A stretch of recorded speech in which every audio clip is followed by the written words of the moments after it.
So you said the other girl about nursing and that she enjoyed helping people.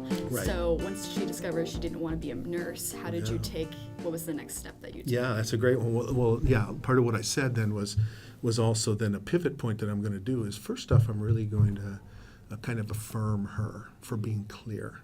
And what is also sometimes lost is, it's just as important that somebody knows what they don't want as what they do want. Because now it's no longer an energy drain and they're no longer getting distracted by things, right? So with her, what we decided to do together is it was time to step back and look at more of a values inventory for her and what's really important to her.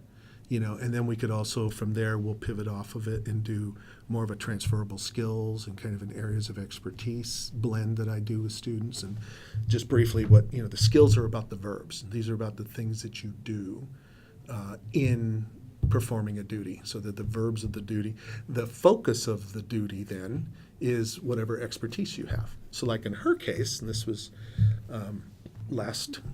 I think it was last semester, or quarter or whatever, that I had this conversation with her. But it's like hundreds of others. Because like so many people, I'll bet what she did was she first started to pick up that title. She started to kind of put it on her forehead, so to speak, label herself. She probably started doing that when she was in 5th grade, 6th grade, somewhere. That's when a lot of folks really do that. Mm-hmm. And they're no more wise to what it really is about than just the title, honestly, or what they see in the media. You know how many students I see that when I ask them what's one of the things they've thought about, what's one of the number one answers I get? What? Think TV. Think popular TV shows. CSI. Oh, yeah, CSI. See, I can relate to that. I want to do, and most of us can, because the way it's presented is really fun, fast-paced, very sexy, and everybody's wearing $5,000 suits and they drive Porsches and all this. But the reality is if you go down to Olympia and hang out with the Washington State Patrol Investigative Unit, not even close. See, that's what turned me away from like criminology and things like that, is just how busy are you going to be? Yeah, really? Exactly. Like, how many homicides are you actually going to have to cover? Right, and the pace, and the way it's portrayed on TV is you're only, for 50 minutes you're looking at one case, and they're all rushing around and being very melodramatic about one case. Mm-hmm. It's like people who watch Grey's Anatomy and think, oh, that's a career in medicine. No, that's a TV show about fantasies about medicine is what that is. And I first started picking up on that dynamic of how that works back when I was in grad school studying career counseling and looking at perception and how perception shapes our reality. And back then, the 3 number 1 TV shows, one was wasn't Grey's Anatomy, it was called St. Elsewhere, but it was the same thing. It was about a soap opera really happening in a hospital. Mm-hmm. Very little medicine being practiced, but a whole lot of romance and sexual activity being practiced, which got people into it, right? And they was, ooh.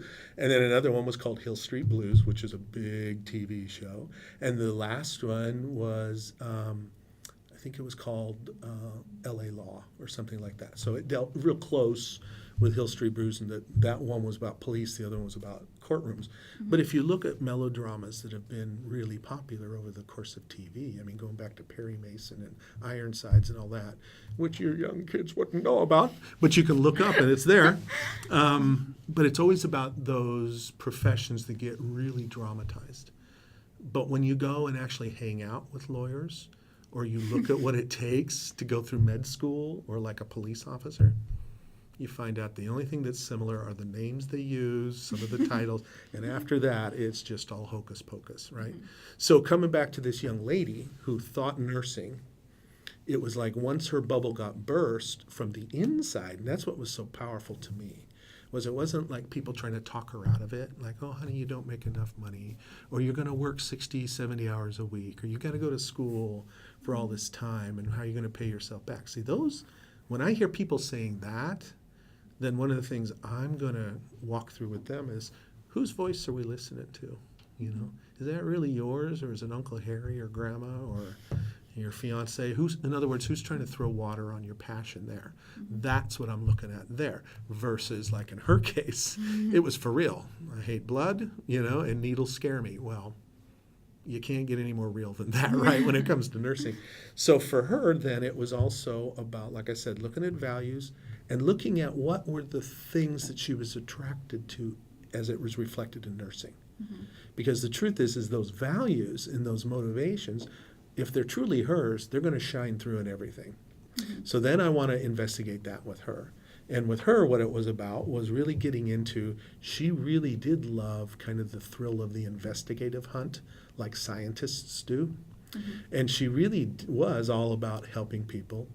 And she also loved the memory that she had of these great nurses at Swedish that were there to support the family when they were dealing with these, consequences of grandma's illness. So there you have 3 real strong building blocks that you can play with and start by doing some really good assessment, and then by also using some tools that we have like the voice system and some others.